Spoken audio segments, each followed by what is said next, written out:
আসসালামু আলাইকুম। প্রিয় দর্শক, অন্য মঞ্চের আলোচনায় আপনাদের সকলকে আমন্ত্রণ জানাচ্ছি। আজ আমাদের সঙ্গে আমন্ত্রিত অতিথি হিসেবে আছেন বিজেপির হার কি শুরু হয়ে গেল এবং সেই হার কি বিহার থেকে শুরু হলো? উপনির্বাচনের মধ্য দিয়ে একটি রাজ্যের বিধানসভার উপনির্বাচনে পরাজয় কি একটি দেশের ক্ষমতাসীন দলের জনপ্রিয়তা হারানোর সংকেত? আজকের দিনে যে রেজাল্ট বেরিয়েছে সবাই জেনে গেছেন অলরেডি। গুজরাতের রেজাল্টটাকে বাদ দিলে, গুজরাতে একটি উপনির্বাচনে বিজেপি জিতেছে। গুজরাট একটা আলাদা ব্যবস্থা, সেখানে সেটা এই মুহূর্তে আলোচনা করার কোনো দরকার নাই। কিন্তু মধ্যপ্রদেশ আর বিহারে দুটো উপনির্বাচনে আজকে বিজেপি হেরেছে। এর মধ্যে সবচেয়ে ইম্পর্টেন্ট হলো বিহারের পরাজয়। বিহারে বিজেপি হেরেছে বললে কম বলা হবে, গোহারা হেরেছে।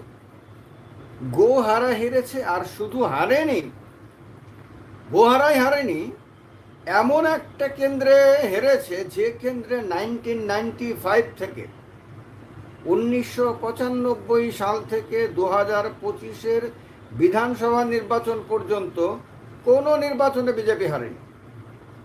এক টানা সবগুলো নির্বাচনে এই কেন্দ্রটিতে বিজেপি ক্যান্ডিডেট বিজয়ী হয়েছিল। এই নির্বাচন কেন্দ্রে গত 2025-এর বিহার বিধানসভা নির্বাচনে যিনি বিজয়ী হয়েছিলেন, হয়ে এবার বিহারের মন্ত্রীও হয়েছিলেন, তিনি বর্তমানে বিজেপির সর্বভারতীয় সভাপতি নীতিন নবীন। কোনো সাধারণ ব্যাপার না। একটা সর্বভারতীয় দল বা পৃথিবীর সবচেয়ে বড় দল বা পৃথিবীর বাইরে সৌরমণ্ডলের সবচেয়ে বড় দল বা এই মিল্কি ওয়ে গ্যালাক্সির মধ্যে সবচেয়ে বড় দল, ভারতীয় জনতা পার্টির তিনি সর্বভারতীয় সভাপতি। হতে পারে আগামী দিনে তিনি কেন্দ্রীয় মন্ত্রী হবেন, হতে পারে তিনি আগামী দিনে প্রধানমন্ত্রী হতে পারেন, যেহেতু বিজেপির প্রেসিডেন্ট হয়েছেন। বিজেপি যদি মাঝপথে মনে করে মোদীকে সরিয়ে দিয়ে নীতিন নবীনকে প্রধানমন্ত্রী বানিয়ে দেবে, করতেও পারে। কিন্তু সেই ব্যক্তি যে কেন্দ্র থেকে বিজয়ী হয়েছিলেন, সেই কেন্দ্রে বিজেপি কীরকমভাবে হেরেছে আমি ডেটা তুলে ধরবো, আপনাদেরকে সমস্ত তথ্য দেব। এই তথ্যগুলো খুব ইম্পর্ট্যান্ট তথ্য, ব্যতিক্রমী তথ্য। কেন এটা খুব গুরুত্বপূর্ণ এবং কেন এটা ইঙ্গিতবহ, এবং যন্তর মন্তরে আপনার ককরোচ জনতা পার্টির আন্দোলন, সফল আন্দোলনের পরে এই প্রথম কোনো নির্বাচনে বিজেপি কি বার্তা পেল? এটা কি জেনজিদের বার্তা? জেনজিরা কি নরেন্দ্র মোদীকে, অমিত শাহকে, নীতিন নবীনকে বার্তা দিয়েছেন? জেনজিরা কি বুঝিয়ে দিয়েছে যে তারা আনহ্যাপি, তারা সুখী না, তারা খুশি না, এবং তারা সরকার পরিবর্তনের জন্য প্রয়োজনে প্রস্তুত, এবং তারা প্রথম নির্বাচনী আঘাতটা দিল শাসক দলকে? এইটা কি তাই বার্তা দিচ্ছে? এখানে মধ্যপ্রদেশের কথাটা আমি বলে দিচ্ছি প্রথমে। বিহার বিশেষ, প্রশান্ত কিশোরের কারণে না, শুধু অনেক কারণেই বিহার বিশেষ। বিহারের বিষয়টা নিয়ে খুব ডিপ আলোচনা করা দরকার। তবে তার আগে আপনাদেরকে বলে দিই, মধ্যপ্রদেশে দাতিয়া কেন্দ্রে আপনার উপনির্বাচন হয়েছিল, সেখানে কংগ্রেস জিতেছে দাতিয়া কেন্দ্রে এর আগের বিধানসভা নির্বাচনেও কংগ্রেসের ক্যান্ডিডেটই বিজয়ী হয়েছিল। সুতরাং সেখানে বিজেপি কোনো সিট হারায়নি। কিন্তু ইম্পর্টেন্ট হলো মধ্যপ্রদেশে বিজেপির সরকার রয়েছে, কেন্দ্রে বিজেপির সরকার রয়েছে, এক কুশল রাজনৈতিক পরিবেশ দেশের মধ্যে বিরাজ করছে। এই পরিবেশের মধ্যে প্রশ্ন উঠছে যে দেশের রাজনীতি কি বিজেপির হাতের বাইরে চলে যাচ্ছে? বিরোধীরা রাহুল গান্ধীর নেতৃত্বে ঐক্যবদ্ধভাবে কি বিজেপিকে চ্যালেঞ্জ দেওয়ার জন্য প্রস্তুত হচ্ছে? নরেন্দ্র মোদীর জনপ্রিয়তা কি কমতে শুরু করেছে? বিজেপির সাংগঠনিক শক্তি কি আস্তে আস্তে দুর্বল হতে শুরু করেছে? এই সমস্ত প্রশ্ন দেশের ছাত্র যুবরা কি বিজেপির বিরুদ্ধে চলে যাচ্ছে? জেনজিরা একটা আন্দোলন সফলভাবে পরিচালনা করার পরে আর একটা বড় আন্দোলন করে কি বিজেপিকে বড় ধরনের চ্যালেঞ্জ দেবে? বিজেপির সরকার কি মাঝপথে মুখ থুবড়ে পড়তে পারে? অনেক প্রশ্ন যখন দেশের প্রত্যেকটি পরিবারের মানুষের মনের মধ্যে আপনার জেগে উঠছে, যখন সেগুলো নিয়ে সব জায়গাতে তর্ক বিতর্ক হচ্ছে এবং বিরাট অংশের মানুষ সোশ্যাল মিডিয়াতে তাদের মতামত দিয়ে বলছে যে বিজেপির পতনের সূত্রপাত হয়ে গেছে আন্দোলনের মধ্য দিয়ে, তখন এই মধ্যপ্রদেশের দাতিয়া কেন্দ্রের নির্বাচনও তো খুব গুরুত্বপূর্ণ। দাতিয়া কেন্দ্রে কিছুদিন আগে আমি একটা ভিডিওতে আলোচনা করেছিলাম, মনে আছে আপনাদের? দাতিয়া কেন্দ্রে বিজেপির ক্যান্ডিডেট হতে না পেরে বিজেপির মধ্যপ্রদেশের একজন প্রাক্তন মন্ত্রীর অনুগামীরা রাস্তায় নেমে তুলকালাম কাণ্ড করেছিল। রাস্তায় নেমে যা খুশি তা করেছিল, মানে এমন উৎপাত তারা তৈরি করেছিল যা সারা ভারতবর্ষকে অবাক করে দিয়েছিল যে একটা শৃঙ্খলাপরায়ণ দল, একটা অত্যন্ত শক্তিশালী দলের কোনো নেতা তার অনুগামীদেরকে দিয়ে এইরকমভাবে রাস্তায় নামিয়ে এইরকম পরিবেশ তৈরি করতে পারে। এইটাও কিন্তু এবারই হয়েছিল, এই মাত্র কয়েকটা দিন আগে মধ্যপ্রদেশের দাতিয়াতে। তো সুতরাং দাতিয়ার উপনির্বাচনে কংগ্রেস যে জিতেছে সেটা অত্যন্ত গুরুত্বপূর্ণ। এই সময়ে যখন কংগ্রেসকে তারা অনেক আপনার আঘাত দিয়েছে, কংগ্রেসের অনেক নেতাকে বিভিন্ন সময়ে আপনার দলত্যাগ করিয়ে বিজেপিতে নিয়ে গেছে, তখন তো কংগ্রেসের ক্যান্ডিডেটের জেতারই কথা না, কিন্তু কংগ্রেস জিতেছে, আবার জিতেছে। বিজেপিকে ক্ষমতা থাকা অবস্থাতে চ্যালেঞ্জ করে কংগ্রেস জিতেছে। এটা কংগ্রেসেরও ঘুরে দাঁড়ানোর বার্তা, ম্যাক্সিমাম পসিবিলিটি এমনটা হতে পারে। দাতিয়ার কথাটা বলে দিয়ে আমি বিহারের বিষয়ে যাব। বিহার স্পেশাল আলোচনা করার দাবি রাখে। দাতিয়াতে কংগ্রেসের ঘনশ্যাম সিং আপনার বিজয়ী হয়েছেন, আর তিনি হারিয়েছেন বিজেপির আশুতোষ তেওয়ারিকে। কংগ্রেস ক্যান্ডিডেট পেয়েছেন 66,757টি ভোট, আর বিজেপি ক্যান্ডিডেট পেয়েছেন 60,741টি ভোট। মার্জিন হলো 6,016। দাতিয়া কেন্দ্র, এখানে কংগ্রেস ছিল, কংগ্রেস জিতেছে, কিন্তু বিজেপি রাজ্যের ক্ষমতায়, কেন্দ্রের ক্ষমতা, এটা মাথায় রাখতে হবে। এবার চলে যায় বাঁকিপুরে, বিহারে। বাঁকিপুরে যা হয়েছে তা এই মুহূর্তে বিজেপির মূল স্তম্ভটাকে নাড়িয়ে দেওয়ার মতো। বিজেপির মূল যে শক্তি কেন্দ্র, বিজেপির ক্ষমতার যে ভর কেন্দ্রটা, সেইটাকে তছনছ করে দেওয়ার মতো। সেই কেন্দ্রটা কি? সেই কেন্দ্রটা হলো বিজেপির যে মূল পরিচালকরা রয়েছেন দেশের, নরেন্দ্র মোদী, অমিত শাহ এবং নিতিন নবীন। নরেন্দ্র মোদী প্রধানমন্ত্রী, নিতিন নবীন সর্বভারতীয় সভাপতি। অমিত শাহ এই ক্ষেত্রে প্রধান হওয়ার কথা ছিল না, কিন্তু যেহেতু নরেন্দ্র মোদী এবং অমিত শাহ দুজন অন্তরঙ্গ, মানে অন্তরঙ্গ বলতে দুজনের মধ্যে আন্ডারস্ট্যান্ডিং সবচেয়ে বেশি, দুজনের মধ্যে রাজনৈতিক ঘনিষ্ঠতা সবচেয়ে বেশি, এবং দুজন একে অপরের পরিপূরক বলে অনেকে মনে করেন, সেহেতু অমিত শাহ তো এখন বকলমে কেন্দ্র সরকার চালায় বলে অনেকে মনে করেন। তো তার কারণে তাদের যে মূল কোটারিটা, কেন্দ্রের ক্ষমতার যে কোটারিটা, এই কোটারিটাকে একরকম জোরে ধাক্কা দিয়েছে বাঁকিপুরের ফলাফল। প্রশান্ত কিশোর, যেখানে প্রশান্ত কিশোরের পার্টি গত 2025-এর বিধানসভা নির্বাচনে কত পেয়েছিল আর আজকে কত পেয়েছে শুনলে অবাক হয়ে যাবে। 2025-এর বিহার বিধানসভা নির্বাচনে এই কেন্দ্রেই, বাঁকিপুর কেন্দ্রেই আপনার জনসুরাজ পার্টি পেয়েছিল মাত্র 3.34% ভোট, মানে সরি, এটা তো সারা বিহারে, সরি, বাঁকিপুরে পেয়েছিল আপনার, বাঁকিপুরে, হ্যাঁ জনসুরাজ পেয়েছিল মাত্র 7,717টি ভোট। 7,717টি ভোট পেয়েছিল, আর 4.92% মানে 5% ভোট পেয়েছিল গত বছর বিহার বিধানসভা নির্বাচনে এই বাকিপুরে। আজকে কত পেয়েছে জানেন? সে 7,700 থেকে ভোটটা বেড়ে আজকে প্রশান্ত কিশোরের বাক্সে গেছে 64,151, 64,151। Can you imagine?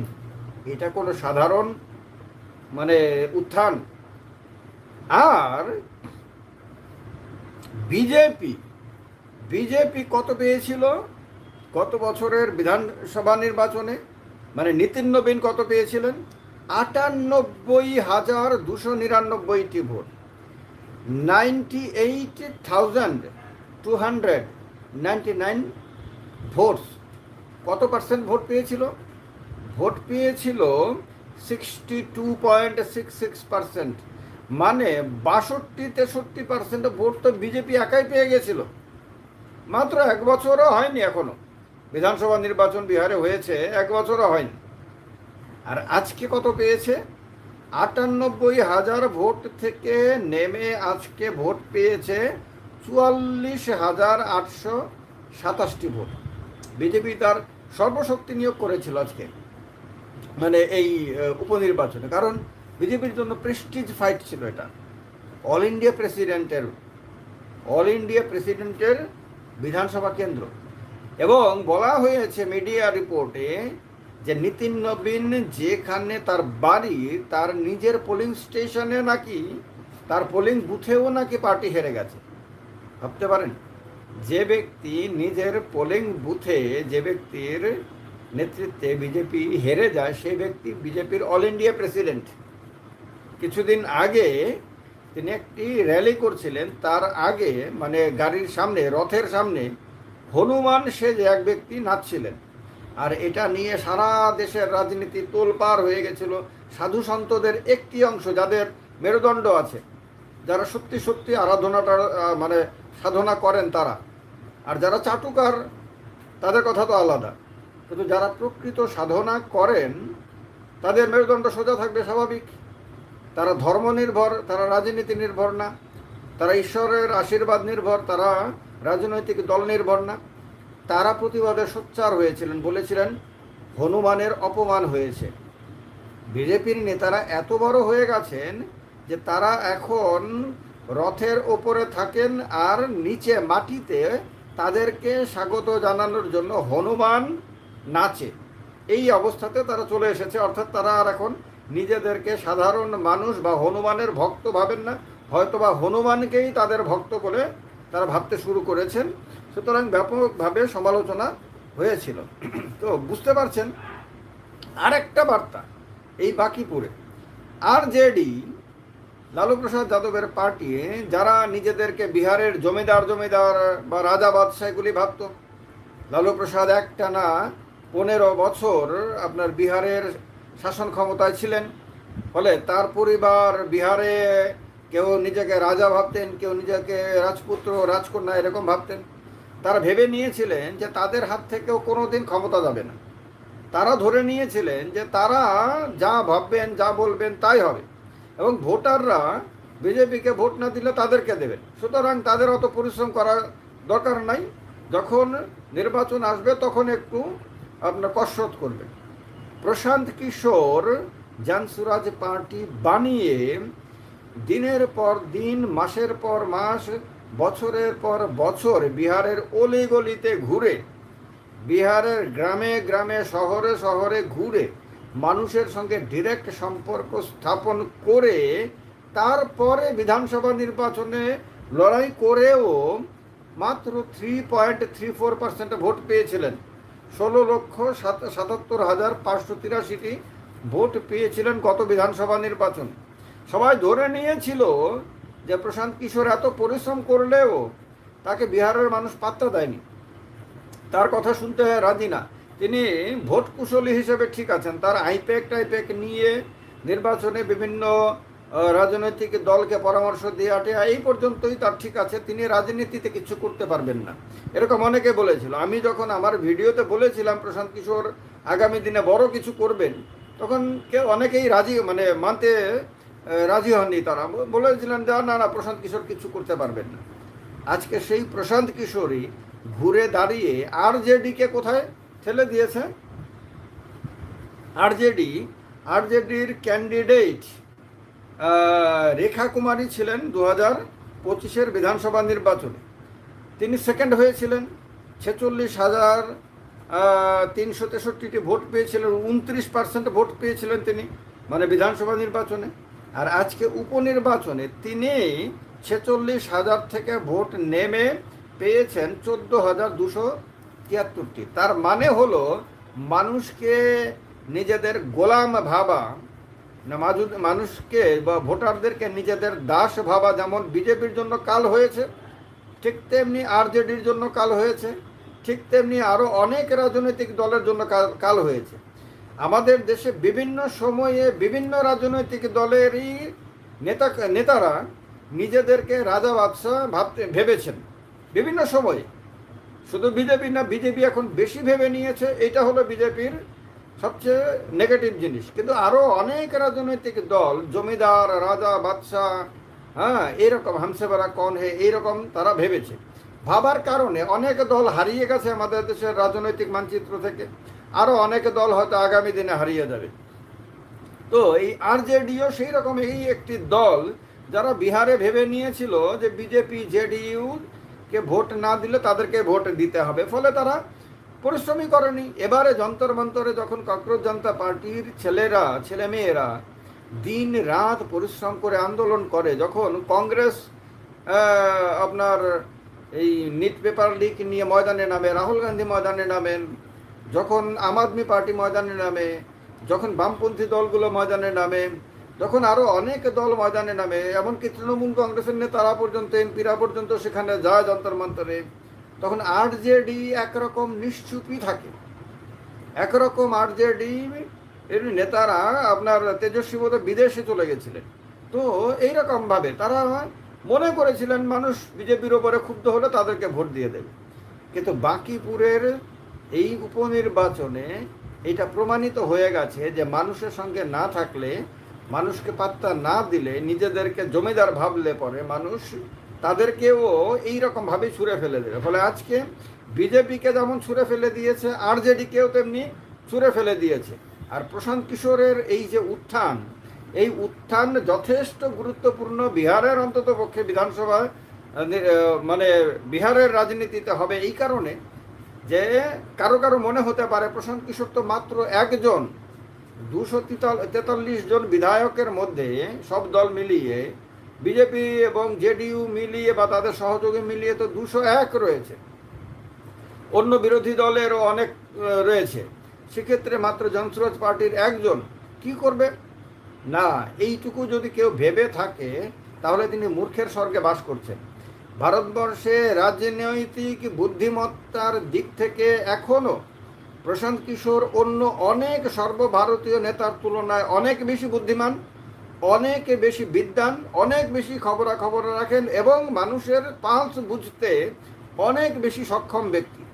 এই একজন ব্যক্তি যখন বিহারের বিধানসভাতে ঢুকবেন, সেখানে তিনি যখন কথা বলবেন, তিনি যখন মানুষের সমস্যাগুলোকে পাই টু পাই সেখানে তুলে ধরবেন এবং সরকারকে আপনার জবাব দিতে বাধ্য করবেন, তখন সারা বিহারে তার প্রভাব ছড়িয়ে পড়বে, সারা বিহারের মানুষের মধ্যে তার প্রভাব ছড়িয়ে পড়বে।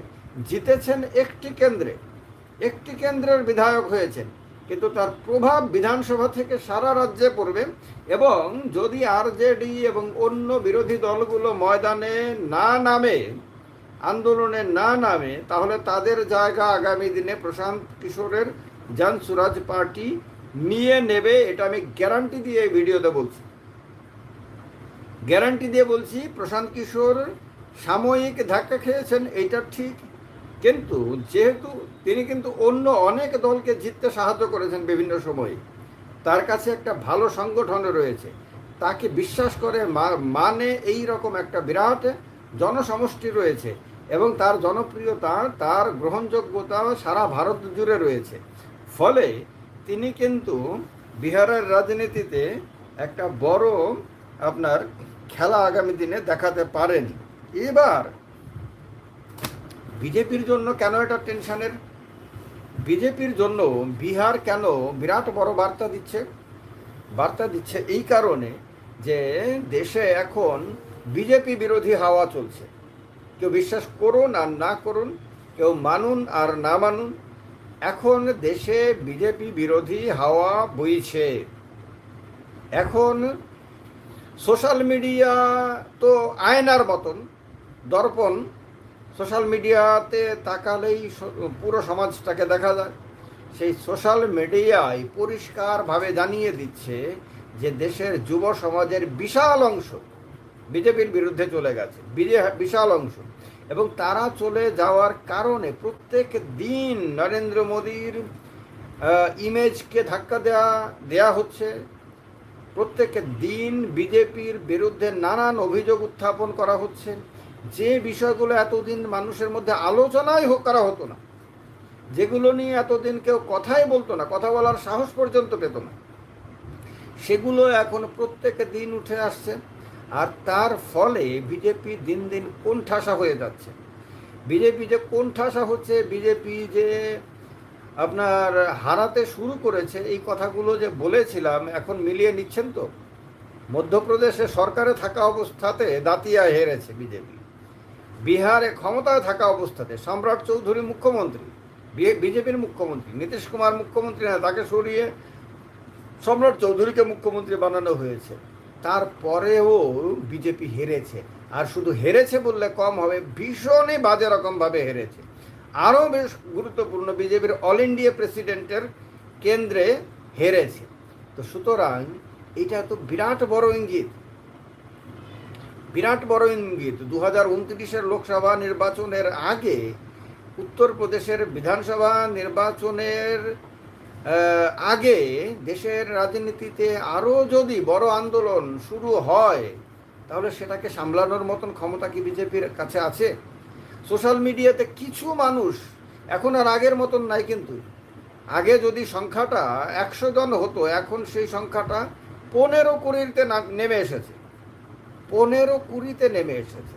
আগে যারা দিন রাত বিজেপির হয়ে গলা ফাটাতো, বিজেপির হয়ে সোশ্যাল মিডিয়াতে চিৎকার করত, আজকে তাদের একটা বিরাট অংশ বিজেপির বিরুদ্ধে চলে গেছে, বিজেপির বিরুদ্ধে প্রচার করছে। বিজেপির ঘরের কেউ বিজেপির মন্ত্রীর ঘরের ছেলে মেয়ে, কেউ বিজেপির নেতার ঘরের ছেলে মেয়ে, কেউ বিজেপির সাংসদের ঘরের ছেলে মেয়ে, এরা পর্যন্ত বিজেপির সরকারের সমালোচনা করছে। বুঝতে পারছেন হাওয়াটা কতটা জোরদার হলে পরে? এই অবস্থাটা বিজেপির জন্য সামলানো কেন কঠিন হবে? এই কেন কঠিন হবে এর উত্তরটা আমি পরিষ্কারভাবে আপনাদেরকে দিয়ে দিচ্ছি। আমি অনেকবার অনেক ভিডিওতে এগুলো নিয়ে আলোচনা করেছি, সময়ে সময়ে প্রয়োজন পড়লে আলোচনা করতে হয় সেগুলো। সেটা হলো 2014 পরবর্তী সময়ে বিজেপি এমন একটা অ্যাটমসফিয়ার পার্টির মধ্যে তৈরি করে, যাতে শুধু পার্টির যারা নেতা, শুধু পার্টির যারা পদাধিকারী, তাদের প্রশংসা করতে হবে, তাদের শুধু নিঃশব্দে নীরবে সমর্থন করতে হবে, তারা যাই করুক না কেন সেটাই সঠিক, এটা বলতে হবে। এবং ব্যক্তি পূজায় বিশ্বাসী দলে বিজেপি পরিণত হয়ে যায়। বিজেপি সারা ভারতবর্ষে, সর্বভারতীয় রাজনীতিতে বিজেপি শুধু মোদি বন্দনা করে এসেছে। শুধু মোদির পূজা, আসনে বসিয়ে আপনার দেবদেবীদের পূজার মতন এখনো শুরু হয়নি, কিন্তু বাদ বাকি বিজেপি মোদির পূজা করেছে এতদিন ধরে। আর এই ব্যক্তি পূজা সর্বভারতীয় স্তরে যদি হয় মোদির পূজা, তাহলে রাজ্যে রাজ্যে যেখানে বিজেপি ক্ষমতায় আছে সেখানে মুখ্যমন্ত্রীদের পূজা, যেখানে ক্ষমতায় নাই সেখানে স্টেট প্রেসিডেন্টদের পূজা। আর এই পূজাটা স্টেট প্রেসিডেন্ট, অল ইন্ডিয়া প্রেসিডেন্টের তো হয় না, এটা প্রাইম মিনিস্টার যেহেতু আছে প্রাইম মিনিস্টারের পূজা হয়। অল ইন্ডিয়া প্রেসিডেন্টের কাজই হলো মোদির বন্দনা করা, মোদির পূজা করা। আর রাজ্যে স্টেট প্রেসিডেন্টের নিচে ডিস্ট্রিক্ট প্রেসিডেন্ট, ডিস্ট্রিক্টের মধ্যে তার পূজা করতে হবে। মণ্ডলের মধ্যে মণ্ডল প্রেসিডেন্টের পুজো করতে হবে। তারপর বুথের মধ্যে বুথ প্রেসিডেন্টের পুজো করতে হবে। এই যে ব্যক্তি পূজার যে একটা প্রচলন বিজেপির মধ্যে শুরু হয়েছে, তাতে কি হয়েছে, ব্যক্তির পূজা করলে, পদাধিকারীর পূজা করলে যেহেতু প্রমোশন পাওয়া যাবে, পদ পাওয়া যাবে, বিভিন্ন সুযোগ সুবিধা পাওয়া যাবে, তাহলে কঠিন পরিশ্রম কেন করতে হবে? তাহলে পাবলিকের সঙ্গে রিলেশন কেন দরকার হবে? কেন এত কঠিন পরিশ্রম? চালাক চতুর লোকেরা তো পরিশ্রম করবে না, তারা সহজ রাস্তাটা খুঁজবে, তারা সহজ পথে নিজের উন্নয়নের কথা ভাববে। তো পার্টির মধ্যে যেহেতু ব্যক্তির পুজো করলেই বড় বড় পদ পাওয়া যায়, উন্নতি করা যায়, অনেক কিছু পাওয়া যায়, সেহেতু আর পরিশ্রম করার দরকার নাই। পাবলিকের সঙ্গে এর কারণে দিকে দিকে, রাজ্যে রাজ্যে নেতাদের সম্পর্ক ছিন্ন হয়ে গেছে, প্রায় ছিন্ন হয়ে গেছে, অনেক দূরে চলে গেছে। কারণ সব প্রতিযোগিতা শুরু হয়েছে। কেউ যদি বলে যশস্বী প্রধানমন্ত্রী, কেউ বলে দেবতা, কেউ বলে নারায়ণের অবতার, কেউ বলে ঈশ্বরের দূত, কেউ বলে আমরা সৌভাগ্যবান, কেউ বলে দেশবাসীকে আশীর্বাদ দেয়, কেউ বলে দেন তিনিই আমাদের ভগবান। এই যে আপনার প্রতিযোগিতা, এই প্রতিযোগিতার কারণে বিজেপির সংগঠন তাসের ঘরে সাজানো হয়েছে। এই যে বিশাল সংগঠন বলা হয় না, সেটা কিন্তু মূলত তাসের ঘরে, তাসের ঘর আর কি। আরেকভাবে বললে এটাকে বালির রাজপ্রাসাদ বলা যায়। বালির রাজপ্রাসাদে খোঁচা লাগলে পরে, একটু খোঁচা দিলেই দেখবেন ঝরঝর ঝরঝর করে বালি পড়তে থাকে, এবং এই পড়া শুরু হয়ে যায়। এরপরে পড়তে পড়তে পড়তে পড়তে এরপরে একটা সময় দেখবেন পুরো প্রাসাদটা মাটিতে শুয়ে গেছে। বিজেপির সংগঠনটাকে এই রকম ব্যক্তি বন্দনার মধ্য দিয়ে, ব্যক্তি পূজার মধ্য দিয়ে বালির রাজপ্রাসাদে বানিয়ে পরিণত করে দেওয়া হয়েছে। আর এর কারণেই যখনই চ্যালেঞ্জ আসছে, দেখবেন বিজেপি সংগঠন কিন্তু চ্যালেঞ্জের মোকাবেলা করতে পারছে না, অসহায় হয়ে যাচ্ছে। কৃষক আন্দোলনের কথা মনে আছে আপনাদের? প্রথম দিকে খুব বাহাদুরি করেছিল, তাদেরকে দেশদ্রোহী, খালিস্তানি, তারপর বামপন্থী, কমিউনিস্ট, কেউ পাকিস্তানপন্থী, হ্যাঁ, অমুকের দালাল, তমুকের দালাল, এইসব করে সোশ্যাল মিডিয়াতে ব্যাপকভাবে প্রচার করেছিল, ব্যাপকভাবে। তারপরে লাঠি দিয়ে এদেরকে তাড়িয়ে, মেরে তাড়িয়ে দেয়া, এই সমস্ত কথাবার্তা বলা হয়েছিল। শেষ পর্যন্ত প্রধানমন্ত্রীকে হাতজোড় করে ক্ষমা চেয়ে তাদের দাবি মেনে 3টি কৃষি বিলকে প্রত্যাহার করতে হয়েছিল। দাঁড়িয়ে থাকতে পারেনি কিন্তু, শেষ পর্যন্ত দাঁড়িয়ে থাকতে পারেনি কিন্তু। সব ভালো তার, শেষ ভালো যার, এই কথাটি কিন্তু তারা বাস্তবে রূপায়িত করতে পারেনি।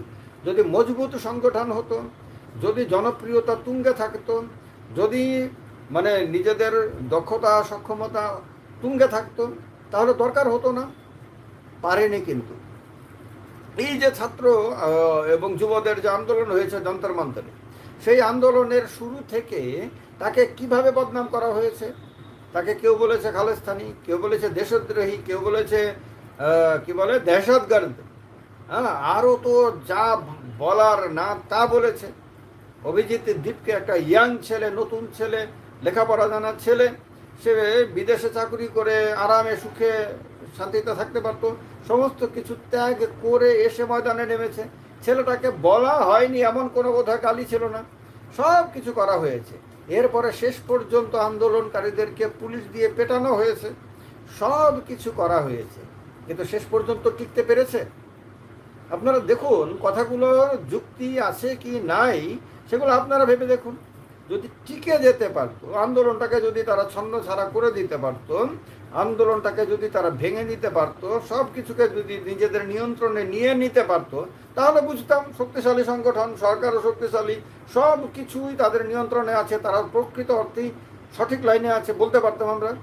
কিন্তু পেরেছি কি তা? তারা বিশ্রীভাবে হেরেছে। বিশ্রীভাবে হেরে আপনার বিশ্রীভাবে আপনার হেরে আজকে কুপকাত হয়েছে। আজকে আন্দোলনকারীরা বিজয় উৎসব পালন করছে, আর তারা তাদের দাবি মেনে, এই ছাত্র যুবদের দাবি মেনে ধর্মেন্দ্র প্রধানকে পদত্যাগ করিয়েছে, তাদের অন্যান্য দাবিগুলো প্রকাশ্যে মেনে নিয়েছে, সব কিছু করেছে। আজকে তাদের সংগঠনের, তাদের যে আইটি সেল এত দুর্বল, এত দুর্বল হয়ে গেছে, এত দুর্বল হয়ে গেছে যা কল্পনা পর্যন্ত করা যায় না। তাহলে এই অবস্থাটা প্রমাণ করে একটা সংগঠন যখন ব্যক্তি পূজায় বিশ্বাস করতে শুরু করে তখন সেই সংগঠন তার সাংগঠনিক ক্ষমতাকে ধরে রাখতে পারে না। বিজেপির ক্ষেত্রে তাই হয়েছে। আর তার কারণেই আগামী দিন বিজেপিকে আরও অনেক চ্যালেঞ্জ ফেস করতে হবে। বোঝা যাচ্ছে যেভাবে রাহুল গান্ধী এবং বিরোধী দলগুলো ইন্ডিয়া অ্যালায়েন্স তারা জেগে উঠেছে এবং তারা বার্তা দিচ্ছে, এবং কংগ্রেস জনতা পার্টি থেকে শুরু করে বিভিন্ন সংগঠন বার্তা দিচ্ছে, বিভিন্ন জায়গায় জেন আলফাদের আন্দোলন চলছে, জেন জিরা মাঝে মাঝেই পথে নামছে। ফলে আগামী দিন ভীষণ বন্ধুর পথ, কুসুমাস্তীর্ণ তো একেবারেই না, ভীষণ কঠিন পথ আগামী দিন তাদের চলতে হবে। আর ওই কঠিন পথে চলায় তারা অভ্যস্ত না, তারা কুসুমাস্তীর্ণ পথে চলতে অভ্যস্ত। নেতারা পছন্দ করেছেন এতগুলো বছর ধরে, 12টা বছর ধরে তারা যেখানে যাবেন তাদের দলের কর্মীরা পার্টিরই পয়সায়, ফান্ডে, তহবিলের টাকায় ফুল কিনে এনে তাদেরকে ছেটাবেন। মালা পরানো, ফুলের তোড়া দেয়া এবং মাথার উপরে ফুল ছেটানো, যেমন দেবতাদের মূর্তি যখন যায় তখন যেভাবে ফুল ছেটানো হয় সেভাবে তাদেরকে ফুল ছেটাবে, তাদের জয় জয়কার করবে, তাদের বন্দনা করবে, তারা কে কত মহান সেই কথাগুলো বলবে, তাদের প্রশংসা সবাই পঞ্চমুখ হবে, বাকি সবাই তাদের চাটুকারিতা করবে। এগুলো তো অভ্যস্ত হয়ে গেছিল। তো এগুলোকেই তারা রাজনীতি বানিয়ে নিয়েছিল। তারা ধরে নিয়েছিল কেউ নিন্দা করলে, কেউ সমালোচনা করলেই সে শত্রু, তাকে দেশের শত্রু বলে দেয়া, তাদের শত্রু ভেবে নেয়া, তারা তাকে নানান রকম ভাবে তাকে কালিমা লিপ্ত করার চেষ্টা, এই সমস্ত কিছু তারা শুরু করেছিল এবং ব্যাপকভাবে করেছিল। পরিণতি কি ভালো হয়েছে? আজকে এটা প্রমাণিত। আমার প্রত্যেকটি কথা যে সত্য, আমার প্রত্যেকটি লাইন যে সত্য, আজকে তা প্রমাণিত। আজকে তারা ভুল ছিল এটা প্রমাণিত হয়েছে। এটা শুধু বাঁকিপুরের উপনির্বাচনের না, কিন্তু তাদের দুটো বড় পরাজয়, একটা কৃষক আন্দোলনে পরাজয় হয়েছিল, আর একটা দিল্লিতে কংগ্রেস জনতা পার্টির আন্দোলনে তাদের পরাজয় হয়েছিল। এই দুটো বড় বড় পরাজয়ের পরে এই বাঁকিপুরের পরাজয় তো তাদের জন্য আগামী দিনে বড় বার্তা নিয়ে আসবে, অনেক বড় বার্তা, অনেক বড় লড়াই তাদের আগামী দিনে ফেস করতে হবে, সেটা অনুভব করা যাচ্ছে। আর সেটা ফেস করার মতন সাংগঠনিক শক্তি তাদের নেই। আমি গ্যারান্টি দিয়ে বলছি, আমি যা বুঝতে পারি, দলটাতে আমি অনেক গুরুত্বপূর্ণ জায়গায় ছিলাম, তো আমি জানি তারা সেই অবস্থানে নেই। এটা ভুলটা তারা করে ফেলেছে। তারা এই অবস্থাটা এই অল্প সময়ের মধ্যে তারা কাটাতে পারবে কি না এটা ভগবান বলতে পারে একমাত্র। আপনাদের কি মনে হয় পারবে তারা? মনে হলে জানান কমেন্ট বক্সে কমেন্ট করে, মনে না হলে সেটাও